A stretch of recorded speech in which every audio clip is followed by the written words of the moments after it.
For today's quiz, we have a skateboarder, and he's a daredevil. There's a cliff here, and there's like a gorge that he's gonna try and jump. And he's put a pulley here that's holding up a 200 kilogram mass. Our quiz for today simply asks, what is the acceleration of the skater? He's 65 kilograms.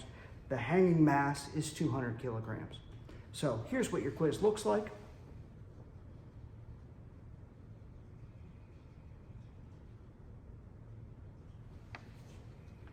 As always, write all over the page whatever your ideas are, and then list your confidence below.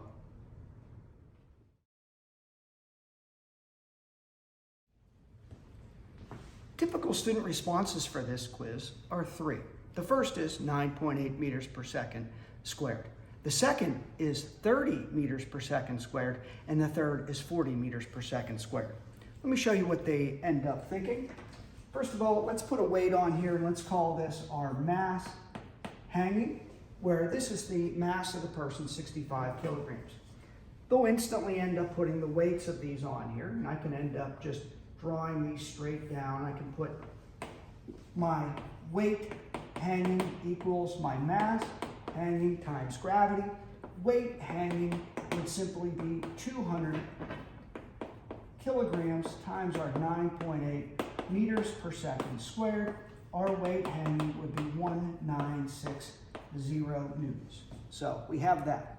Students will simply say, if I took my force, 1960, divided by 200, that's going to give me an acceleration of 9.8.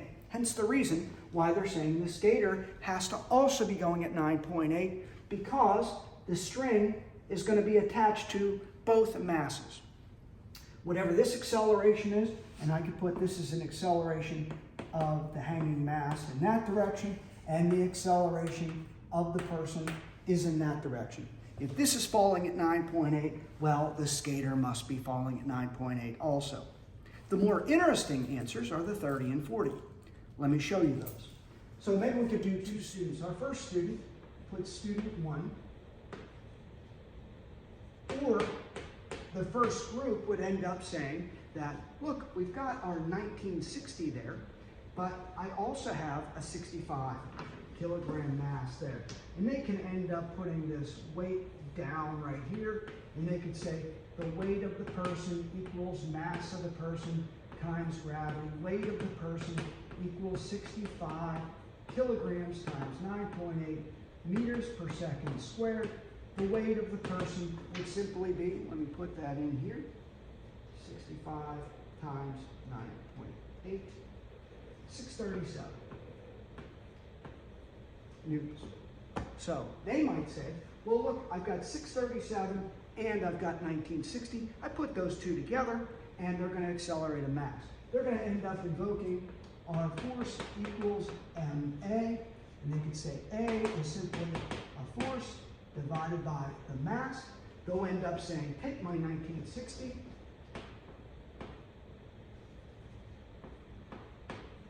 plus my 637 newtons, because they feel that they're both pulling down, and then I can divide that by my mass of 65 kilograms, and that would give A. Put my 637, add that to 1960, and they get 2597 newtons divided by 65 kilograms, and that A turns out to be about 40. So that's about, I'll put about 40 meters per second squared. And they'll be pretty proud of themselves, say we use some math and so on. Another student group might say, I'll just put student 2.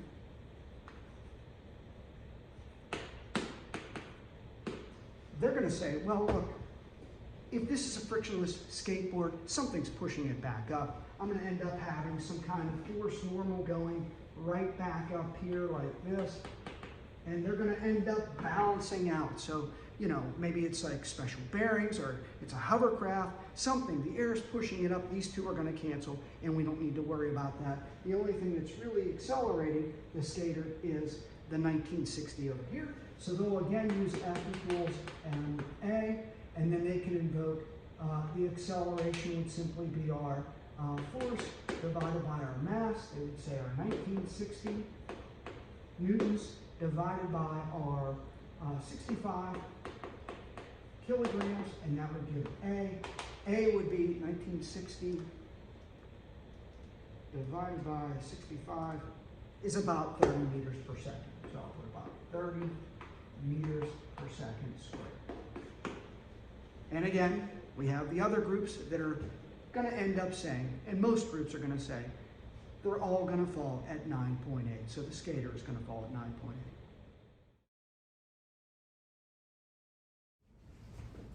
All right, let's go ahead and explain this problem. We have the student groups that have given us 9.8, 30, and 40. We're going to ignore those for right now. Let's start doing our problem over here. In order to explain this, we can certainly say that the acceleration of the person is equal to the acceleration hanging. So maybe we could put that over here. Acceleration of the person, maybe I'll make that a smaller p, equals acceleration hanging. Students will readily accept this, but someone is going to say, wait, down is negative, so maybe this should be negative 9.8. Other students will say, wait, we have a real problem here because we know that Cartesian coordinates we can end up having are positive is up, positive to the right, negative is to the left, and negative is down. Students are going to think that the ancients dug this out of the sand and it was handed down by the gods or something like that, and you can't violate that. Other students are going to say, wait, did we really discover these or did we make this up? And the answer is, we made it up. So if we can accept that, we can end up saying, well, if this acceleration of the person is going to match the acceleration of this hanging mass going down, and have to because there's going to be a rope attaching them, can't we end up calling down positive? And I could end up making that a positive and up negative. So I have my Cartesian coordinate system over here being down as being positive, up as negative, to the right is positive, and to the left is negative. Simple as that. By the way, we can just call everything A now. If this A equals that A, we can just call it A. Students are going to be a little uncomfortable with this, but they should play along. They're also going to realize at some point that this force down, the weight of the person is being held up by the skateboarder, has nothing to do with the person going in that direction. And in fact, we might want to erase that for right now, just to intellectually lower the amount of work that we need to do. So let's just remove that for right now and say, whatever is holding this skateboarder up is not going to affect the motion in the X direction. So the students will then say, but what actually pulls the skateboarder in this direction? They're going to say, well, some kind of force. And that's where the students need to figure out how to draw this out. They're going to struggle a bit. Give them a moment and see if they can put on arrows that would help this diagram to help them get the answer of the acceleration. All right, the students are going to start putting in arrows. You might have them approach the board. They can end up saying, well, if I have a weight going down here and that arrow is this big, they might even invoke Newton's third law and say, well, I must have an equal and opposite force right here, and that pulley simply changes direction, so I would end up having an arrow here, the same size as the weight, and an arrow here. But at that point as a teacher, you might want to stop them and have a little aside. So I'm going to take them aside. I'm going to put this over here. I'm going to redraw this mass at 200 kilograms, whatever that might happen to be, something like that. And if this were 200 kilograms, and we ended up having our force down with 1960, which I'll just draw about the same size as I had over there. And I drew that up, back up about there, like that. If I had an equal force up and down, you would say, what is the acceleration? And all of the students are going to say, without a doubt, 0. This would end up being 0. This is going to end up balancing out. Now that they know that the arrows in our problem cannot be equal. All right, so we come back over here, and the students now realize, look, this thing is going to fall down. It's got to end up having a smaller arrow than the weight down. And we'll end up calling that, a force through a rope is called tension, and I can call that tension hanging. And because a pulley simply changes the direction, I would end up having the same amount of force right here, and I could call that the tension on the person. And if students don't know this, you can do another aside. You can end up saying, look, if I had spring scales, I could use these to make a rope, and I can hang that over my pulley system, and they're always going to read the same throughout. So we can then say, along with our accelerations, our tensions must be the same. Tension of the person must equal the tension hanging, and if they're the same, we can just call them T. We've got all of our tools together now. All we need to do is use Newton's second law and solve for the accelerations. So I'll start on this side over here. We're going to treat it as this problem and then this problem. Maybe we can even put a little diagonal line here kind of separating them, right? Something like this. Kind of like doing two problems. You don't have to do this if you don't want. But we might invoke Newton's second law. Sum of the forces equals MA. And then the students will say there's only one force acting on this part of the problem, and that is the tension of the person acting on the mass of the person gives acceleration of the person. So we can end up saying the tension of the person equals the mass of the person times the acceleration of the person. Then you might ask them to do the same thing on the other side. They can end up saying the sum of the forces equals MA over here. In this case, we're going to end up saying, just looking at that picture there, you can see that there's going to be a bigger force down than up. And we've already described that we're going to end up, to make the accelerations the same, let's make down positive so that it matches our acceleration of our person. So that's positive, because if we straighten these out, they need to be going in the same direction. Imagine if it was a frictionless environment and I just straighten the earth out, they'd be going in the same direction. So I would end up saying, in this case, my positive would be the weight hanging, so I could put weight hanging minus the tension hanging equals mass hanging, acceleration hanging. Those are our two equations that we have. At this point, I would pause and see if your students can make sense of this. We've given the students a few minutes, and most of them are going to want to tap out and say, this problem is way harder than I ever thought. I don't know why I even gave an estimate, because this seems impossible. And you might say to them, why is it impossible? They'll say, we've got 1, 2, 3, 4, 5, 6, 7 variables, but we only know the 65 and the 200, and we also know the weight. So I have 3 variables out of the, whatever we said, 7, and how can you possibly solve that? Give the students another hint. Point to, I thought we found something out about the tensions and the accelerations. At that point, hopefully they're going to snap back to it. Give them another minute, and we'll come back. All right, some of your students are going to have a little bit more confidence now. They're going to end up saying, well, look, I can get rid of the tensions and I can get rid of the A's and just replace them, the TP and the TH as T. And that kind of eliminates one of our variables. So let's do that. Let's end up saying the tension is going to be the mass of the person, and they might also invoke this right here. I might even put a little side note here, or a little star or something like that, indicating what I've just done. And then maybe I can use a star here, just so I understand where this came from. I can put a star right there, and I can end up saying A. So the tension is equal to the mass of the person times the acceleration. They can come over here, give them a little push, they're going to be able to do the same thing. The weight hanging minus T equals the mass hanging A. Suddenly our equations are a little bit easier, because now I've got A's and t's that might be able to speak to one another. So I've got these equations. Now your students might see it right away. If not, you might say, is there some way that we could get rid of this t? And you could point over here. See, t is really equal to the mass of the person, A. If I were to take that and put it in there, the t's go away. Let's do that. So I've got the weight hanging minus my mass of the person, A, equals mass hanging, A.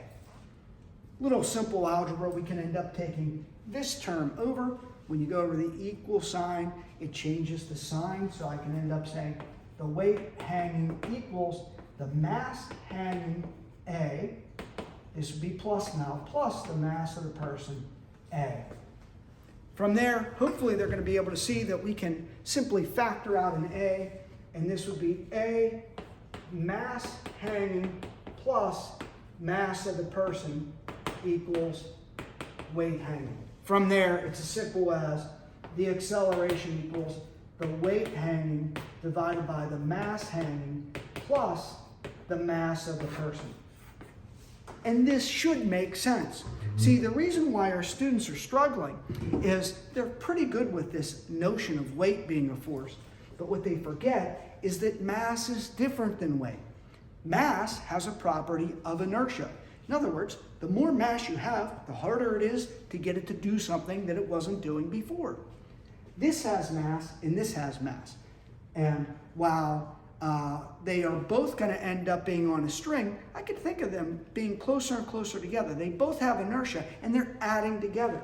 So this hanging mass is not only accelerating this 200, and by the way, if I cut that cord there, the 1960 divided by 200, it would fall at 9.8. But in this case, I've got 1960 that is not only trying to get this mass to accelerate, change its motion from not moving, but it's also got to try to get that 65 kilograms, which is going to end up resisting that change. So when I put the two together, I have one force acting on both of those masses. Give your students a second, let them put the numbers in, and then maybe we'll show them a slightly different way of doing this. All right, let's go ahead and take our new equation, and hopefully it makes conceptual sense. Take this, because I'm out of room, and I'll just rewrite it up here. Weight hanging is going to be divided by the mass hanging plus the mass of the person, and that's going to be A. So we've got our 1960 newtons divided by our hanging mass plus that, so it's 200 kilograms plus 65 kilograms equals A. A is going to be 1960 newtons divided by 265 kilograms. Put that in my calculator. So now I get 1960 divided by our 265, and it's 7.39. We'll put 7.4. So the acceleration is 7.4 meters per second. That's the acceleration. That should make sense. Intuitively, this should make sense because I'm not only accelerating this mass from this weight, but I'm adding more to it without adding more mass. Because remember, this weight was kind of being counteracted by our frictionless skateboard, however it works, ball bearings or hovercraft, whatever it is. So that one force is accelerating two masses. So 7.4, no one thought that was or saw that one coming. Students will hopefully have a better understanding. Let's show you how to redraw this now in a manner that might be a little bit easier than this. Look, the formalism is very important here, but there's maybe a different way that we can end up drawing this.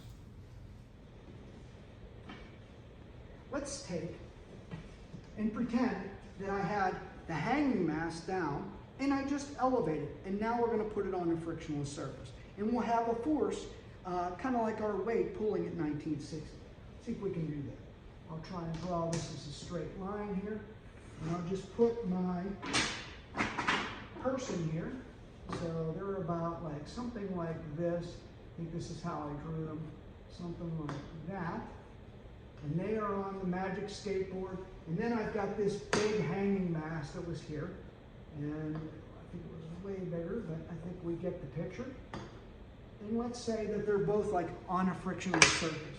I could say this is the mass hanging, and that's 200 kilograms, mass of the person, and that's 65 kilograms.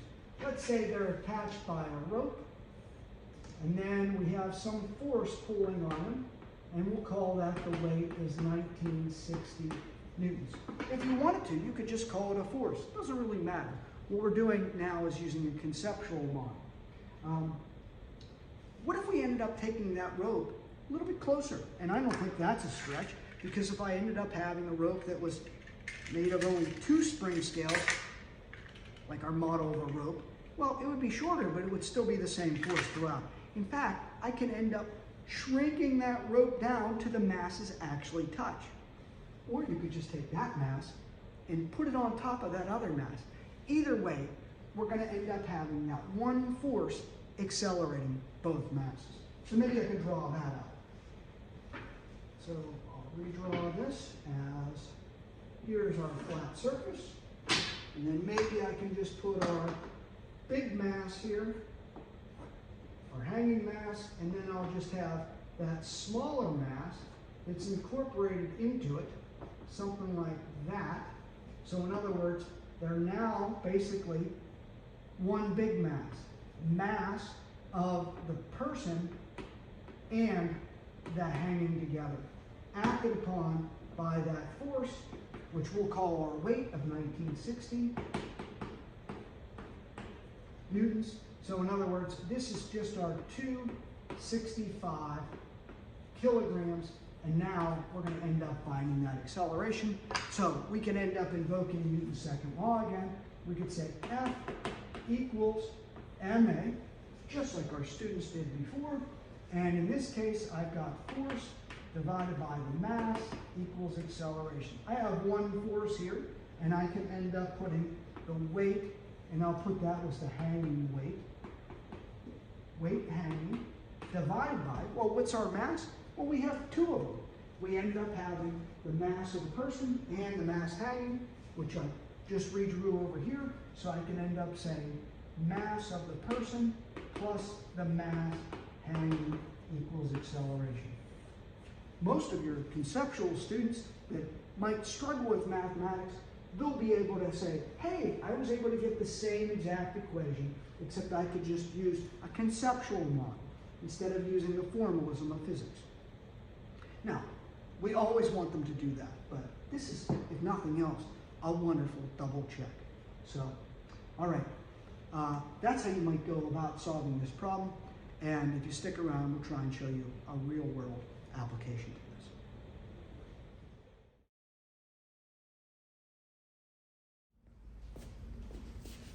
All right, we don't want to use a real skateboarder, and we don't want anyone to get hurt, so we're going to model this problem. Here, our skateboarder is going to be on this air track. Here's our pulley, here's our cliff, and I've got a 100-gram mass hanging off that edge. I have my vernier system set up. I have a photo gate. Here's my rope that is going to end up going right above this air track. What I can do is I have a vacuum cleaner attached. It's going to blow air into this air track. That red cart with the photo gate fence is going to elevate and then shoot down this track.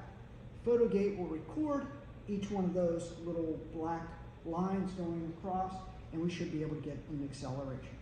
So let's get some values and calculate and see what we should get. All right, we can simply use our equation right here, our weight hanging divided by the mass of the skater or person that we have over there, plus the mass hanging will give us our acceleration. Now, we're going to end up hanging 100 grams off the edge, and that's going to be our weight hanging, so I can simply take 0.1 times 9.8, which would be 0.98 newtons.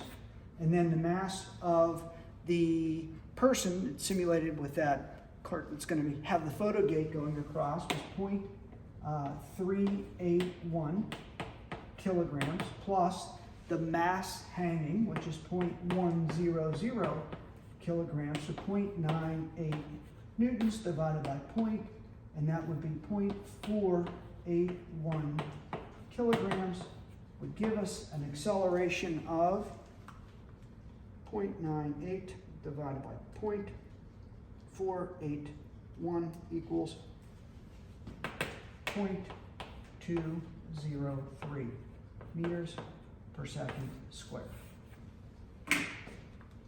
All right, let's go ahead and launch it and see what happens.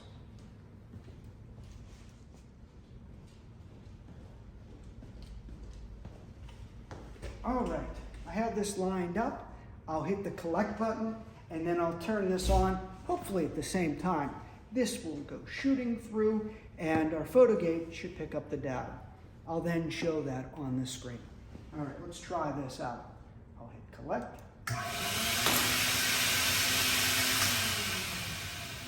And now I have my data. I'll hit collect. And now I have my data. What I can do is I can end up using my velocity versus time graph, and I can apply curve fit. In the book Idealized Science, we end up discussing why it's better to take the slope of a velocity versus time graph as opposed to the acceleration graph, but regardless, I'll apply, and we get a 1.876 meters per second squared. But let's double check with our acceleration graph. There should be some pretty close correspondence, but I'll use stats, and we end up getting a mean of 1.54 meters per second squared. Why are we not getting 0.203 like we expected? Students will be disturbed by this. They'll say, wait, we eliminated every bit of friction.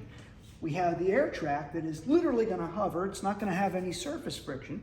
And that photo gate itself almost acts like a knife and would cut right through the air, and it's not going that fast anyhow. So why are we not getting that value? The students will eventually say, it's the pulley. Look, if I rotate this pulley, it eventually stops. There's friction. But even if I got the very best pulley, and I've got a great one, let me show you. It's so fantastic. I have to put a rubber protector on it so it doesn't damage the groove. Let me grab it. This right here has such great bearings. If I get it rotating, it'll keep rotating and keep rotating and keep rotating. Clearly it's a bike wheel, but regardless, you can have fantastic bearings and you're never going to get that value. Why? Well, remember that weight was accelerating the hanging mass and also the mass of the skateboarder. And while this pulley wouldn't go anywhere, it still has mass, and it's going to have inertia, rotational inertia. It takes a bit to get this going. Unless we take that inertia into account, we'll never see this value. Now that's a much bigger lesson and one that we'll have to do in another time. For now, we can say that if you have that skateboarder, they're certainly not accelerating at what gravity is pulling the mass down because there's inertia. And now we have a hint that we need to take the rotational inertia of the pulley into account. We'll do that another time. All right, that's our quiz for today. Thank you for watching another Idealized Science Institute video. We are a nonprofit organization. If you like what you've seen, be sure to like and subscribe. And if you want, leave a comment below. It's helpful to us. If you can financially support us, go to our website and hit the donate button. If you can't, simply by sharing these videos with other teachers and students in your life will be helpful. While at our website, you'll find that we have our Idealized Science Institute book that'll help you engage your students in dialogic discourse. There you'll also find we have a podcast where we break down educational research. We also have long-form lessons. If you're a teacher, you can watch these and go in the very next day and enact these. Along with this, we also have many other resources, including more quick quizzes. So thank you for watching, and we hope to see you in the next one.